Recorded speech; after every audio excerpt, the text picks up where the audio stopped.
What did MIW look like in 1991? Well, we used a lot of brand new talent, that just got into the business, like Ken Anderson, Austin Aries, the Big Daddy Hoofer. A lot of these guys that were brought into the business that I trained, Eddie Sharkey and I trained.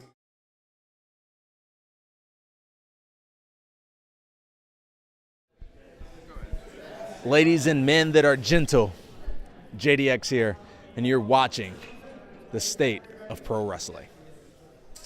Hello, this is John Fredrickson with State of Pro Wrestling. We've got a very special guest here tonight.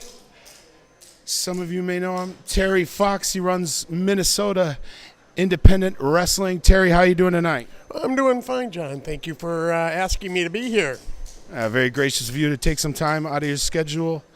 What have you been up to lately, Terry? Well, I've been running Minnesota Independent Wrestling. We are the second longest running wrestling organization here in the state of Minnesota. We've been running consistency since 1991. All right, wow. That's quite some time, a lot of history. Can you take us back? What did it look like in 1991? What did MIW look like in 1991? Well, we used a lot of brand new talent, that just got into the business, like Ken Anderson, Austin Aries, the Big Daddy Hoofer. A lot of these guys that were brought into the business that I trained, Eddie Sharkey and I trained, and other people in the area. Always used professionally trained wrestlers back then. All right, and can you take us behind a little bit of your training camp? Terry Fox, Eddie Sharkey, known famously and trained quite a few people for MIW. Take us behind the training or how you became a trainer. Well, it all started back in 1990 when Eddie Sharkey come to me and said, I need a place to train wrestlers, and I opened up my backyard and we started training wrestlers in my backyard, and that was where it all started. All right. And how did you get into the wrestling business? Well, I started in the wrestling business back in 1977. I was a support staff ring attendant for Vern Gagne back in the AWA days. All right. So I've been in the wrestling business for over 40 years. All right. Any favorite memories from the AWA time? Oh, sure do. Remember meeting the Crusher, of course, Larry the Axe Henning, all those guys, and the Bruiser, and, Mad Dog Vachon. He was my favorite. Always has been. All right. And some favorite memories from your time here at MIW, kind of overseeing one of the longest, you said the second longest running independent company in Minnesota? Consistently running. Consistently. That's very important, too, because... Well, there are other organizations that have been in here longer than I have, but I've been running consistent since 1991. Second to the FLWA, which is the first running. They've been running longer than me. They started in 1989. And I came up in 91. All right. Yeah, we had an interview with Jerry from FLWA as well. Let's see. And now you say running consistently.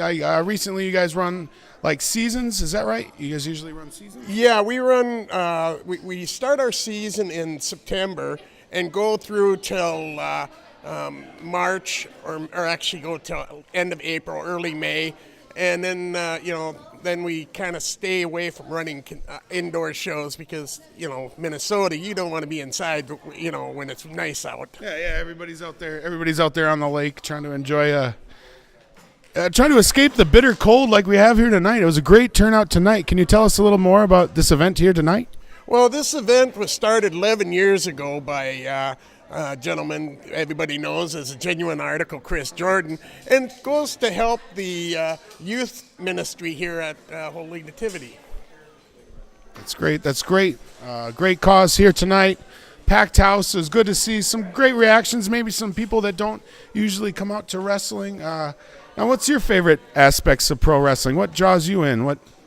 Well, I enjoy watching the new guys start and get going, and watch their careers blossom. Like I said, I started out bringing Austin Aries into the business, and Austin Aries is a two-time Ring of Honor champion, a two-time NWA or cruiserweight champion, and he also held the belt for them too, or TNA, I should say, which was the NWA, but that's what it turned to. And so, he's really big in his business, and I'm really proud of him that he's taken the business the way he did. For sure, very much so. Still one of the most elite wrestlers out there. I mean, yeah, he was just holding the Impact Championship not too long ago, and he's always still there in high-profile matches. One of those guys who was able to walk away from WWE and kind of do his own thing. Any fun road stories from back in the day you'd like to tell? Or? Well, I really didn't go that much on the road. I did go a little bit back in the early 90s with, wrestling with the WWF, but nothing really fun, I think my best stories are just being around these young kids and helping them get their dream. Very much so. All right, and you've made an impact here.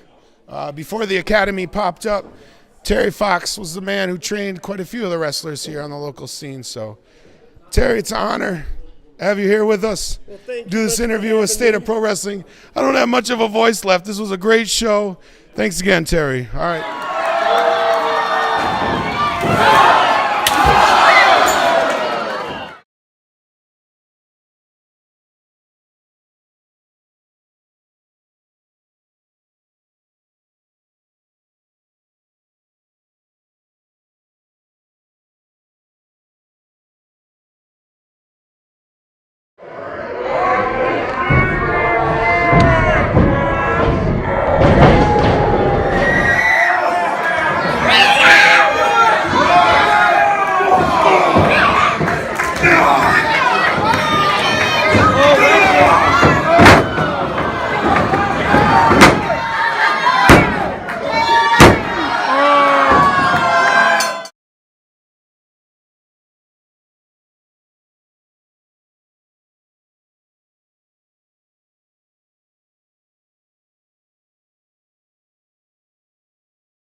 Is this a good place to end it? You want me to finish it for you? What's this interview called? What's the name of your stuff? State of Pro Wrestling. All right, State of Pro Wrestling. What social media apps are they on? Facebook, Twitter?